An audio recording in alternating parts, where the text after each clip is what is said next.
मैं इस इंटरव्यू को शुरुआत से शुरू करना चाहता था, मगर एक सवाल मेरे जहन में ये है कि आपके इस 5 साल में बड़े फेसेस आए।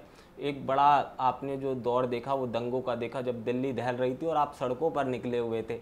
तो वो क्या प्री प्लान था या फिर मतलब आपके समझाने से लोग समझ रहे थे? उस समय बड़ा क्रिटिकल टाइम था, गोंडा के साथ साथ पूरे यमुना विहार या बाबरपुर या मौजपुर के लिए कह लीजिए, और आपने बड़ी अहम भूमिका निभाई। तो मैं तो सबसे पहले शुभकामनाएं देना चाहूँगा जनता की तरफ से यहाँ की, क्योंकि मैं भी लोकल ही हूँ। मगर वो बड़ा क्रिटिकल वक्त था, उसको कैसे फेस किया सरकार ने? हाँ, बड़ा कठिन समय था और मेरी पारी की शुरुआत हुई जिस दिन मैं शपथ ले रहा था। यहाँ दंगे भड़क चुके थे, फैल चुके थे और बुरी तरह फैल चुके थे। डीसीपी अमित शर्मा पर अटैक हो चुका था। आप ये मानिए कि बेहद विषम परिस्थितियों में मेरी शुरुआत हुई, लेकिन जो जज्बा था लोगों का, कुछ लोग जो अन्य पार्टियों के थे, जिस पार्टी की सरकार थी दिल्ली में, जिसके 62-63 विधायक चुनकर आए थे, उसी पार्टी के निगम पार्षद ताहिर हुसैन ने यह दंगा किया था। वो मुस्लिम अपीसमेंट कर रहे थे, तुष्टीकरण कर रहे थे, लेकिन हमने समाज को बचाने का काम किया, सामाजिक सौहार्द बनाने का काम किया, शांति कराने का काम किया, लोगों की दुकानों को, मकानों को लूटने जलने से बचाने का काम किया। यहाँ जो अभी बांग्लादेश में मंजर है केशव जी, वो मंजर होने की स्थिति हो गई थी। भजनपुरा पेट्रोल पंप पर आग लगाकर पूरी कॉलोनी को जलाने का प्रोग्राम बनाया था। आखिर थे कौन वो लोग? ऐसी कौन सी पराकाष्ठा थी? क्या हम काफिर हैं? बहुसंख्यक होने के बाद भी अल्पसंख्यकों को इज्जत के साथ रखते हैं।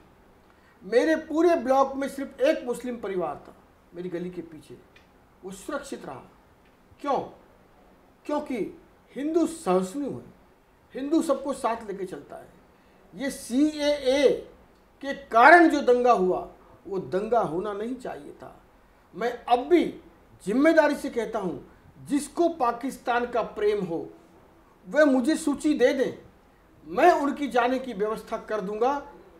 ये मेरी जिम्मेदारी है कि मैं कैसे करूंगा। मैं उनके पाकिस्तान जाने की चिंता कर दूं, चिंता वो ना करें, मैं व्यवस्था करा दूंगा।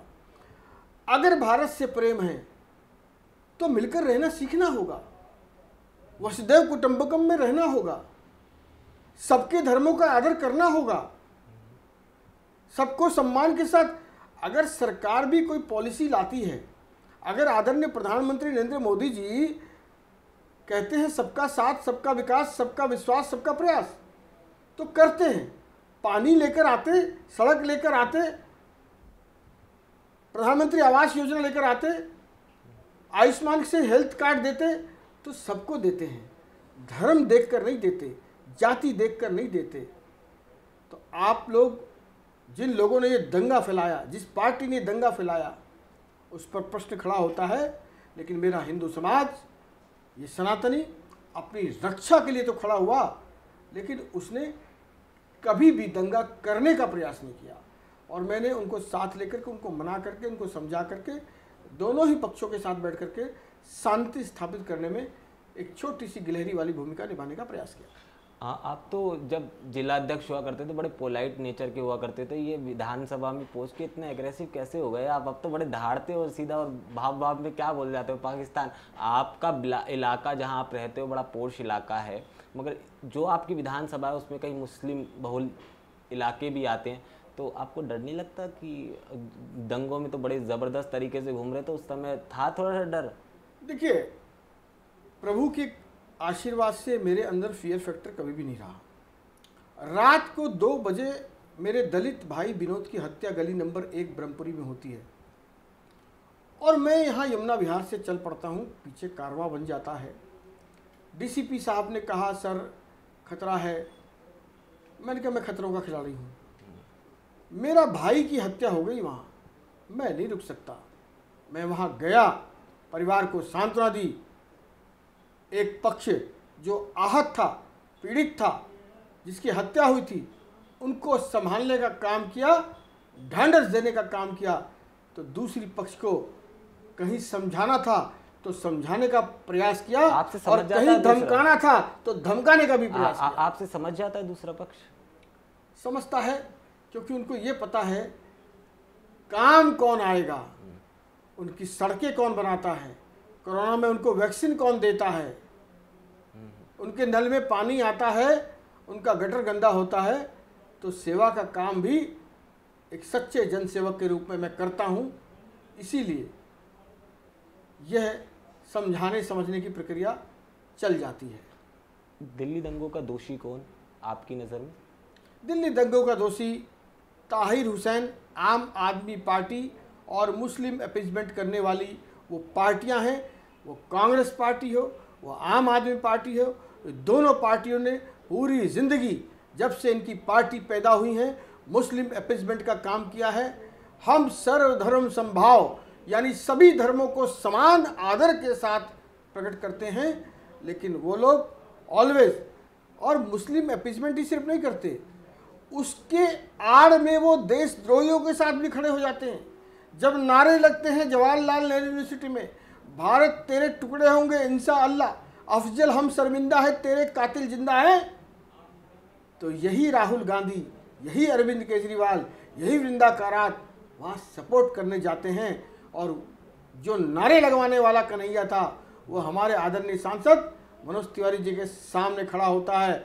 दोनों गठबंधन मिलकर लड़ते हैं, लेकिन जनता ने जोरदार तमाचा मारकर उसको बैरंगा। तमाचा आपने लगवाया था कहते हैं, वो आपकी पार्टी का व्यक्ति था? देखिए नहीं वो तो बात नहीं, तमाचा तो मैंने नहीं लगवाया, तो निकल ही गया। तमाचा मैंने नहीं लगवाया। मैं कभी हिंसा में विश्वास नहीं रखता, लेकिन अगर कोई हमें छेड़ेगा तो हम उसे छोड़ने वाले भी नहीं हैं, इतना सामर्थ्य भी रखते हैं। अब उन परिवारों से लगातार आप मिलते तो होंगे जो दिल्ली दंगों में बड़े ज़्यादा प्रभावित हुए, अब उनके क्या हालात हैं? अब ज़मीनी हकीकत क्या है? अब दिल्ली की, अगर ईस्ट दिल्ली की बात की जाए, आप तो क्योंकि घर घर जाते हो और सारे लोगों से मिलते हो, अब हालात पूरी तरह सुधर गए हैं? भविष्य में ऐसी कोई चीज़ नहीं होगी? देखिए, दंगों के दंश से तो ये क्षेत्र निकल गया है, पर उसकी जो कालिक है वो आज तक दिलों में है। कितने लोगों की हत्या हो गई, कितने परिवार बर्बाद हो गए, कुछ घायल हो गए। हमने कोशिश की सबकी मरहम पट्टी करें। कुछ पार्टियां सिर्फ इमदाद कर रही थी, हमने मदद करने का भी काम किया।